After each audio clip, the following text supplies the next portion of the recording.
Tole akkam jirtu har'a immoo mata duree maqdhaala yookiin bamaqa jedhuun qabadhee dhufeera jechuudha.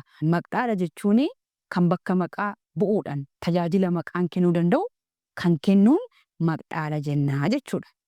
Maqdhaala jechuun Ingiliffaan immoo isaan kamii pronoun warra jennuun sana. Pronoun is the word which replace noun kan maqaa maal godhu bakka bu'uu jechuudha. Kanneen maqaa bakka bu'an kun Ingiliffaan eenyuuf haalaata? Miyaa ilaallu? Inni tokkoffaa irratti ilaallu inni jalqabarra jiru I.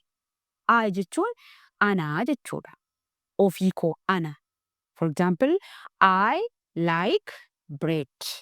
I like bread gaafa jedhu afaan Oromootiin immoo ani daabboo nan jaaladha.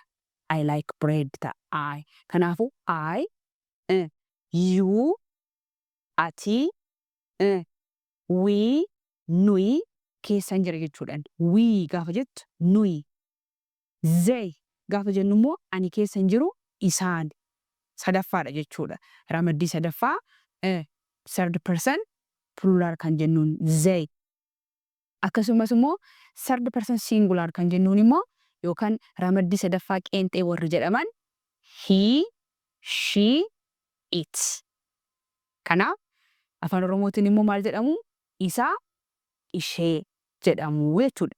Isaan kana faanamee verbiiwwan fayyadamu yookaan gochoonni isaan kana faana deeman eenyu? I yoon jedhe I am. For example, I am a teacher. I am. Ani barsiistuudha jechuudha. You yoo ta'e immoo you are. You are. Kenna jechuudha. You are. We are. We are. They are. She, he, it yoo ta'e immoo she is, he is, it is jenna jechuudha. Ingiliffaratti verb helping verboonni kunniin karaa sadii ramaddii sadii irratti fayyadamuu dandeenya. Kanaafuu amma personal pronoun ilaallee jira. Inni itti aanu mee possessive pronoun ilaalla. Possessive pronoun kan jennuun immoo bamaqa abbummaa argisiisu yookiin qabeenya argisiisudha jechuudha. Isaan kunniin immoo fakkeenyaaf Ingiliffaan possessive pronoun kan jennuun possessive pronoun shows what? Possessive or ownership. Eenyufaa? For example, my jechuun kiyya jechuudha.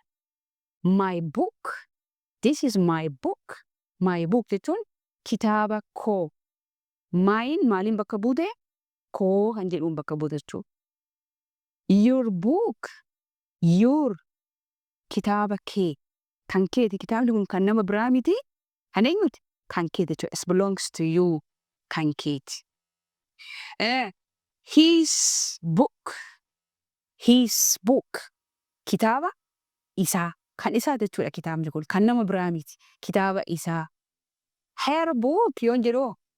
Kitaaba ishee. Heriin kun maaliin bakka bu'e amma? Ishee kan jedhuun bakka bu'e jechuudha.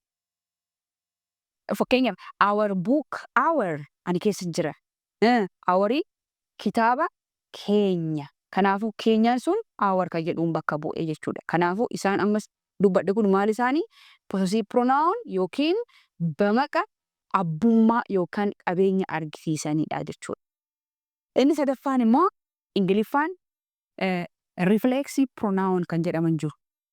Reflexive pronoun kan jennu afaan Oromootiin immoo gocha gargaarsa nama biraa malee ofiin ana haa ta'u, isa haa ta'u, ishee haa ta'u, ofiin kan dalagamu isa sanaan maal jennaani?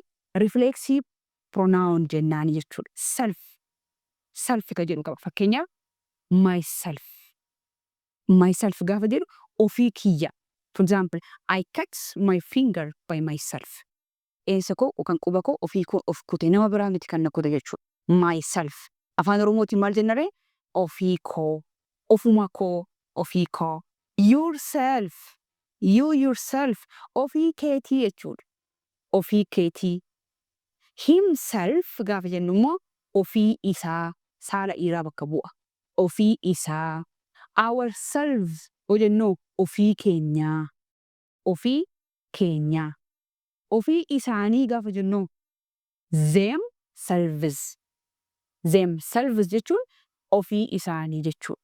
Kanaafuu har'a gabaabumatti maal laallee bamaqaa yookiin maqaa laallee isa Ingiliffaan pronoun jedhaman sana jechuudha. Kanaafuu pronouns nuti ilaallee inni jalqabarra jiru personal pronounidha. Inni lammaffaarratti ilaallee immoo possessive pronoun yookaan qabeenya warra argisanidha. Inni sadaffaan immoo reflexive pronoun or gocha ofii keenya ofirratti raawwannu kan ittiin ibsinu ilaalle jechuudha. Kanaafuu barnoonni keenya irraa kana fakkaata. Amma viidiyoo biraatiin wal agarruutti nagaatti tura.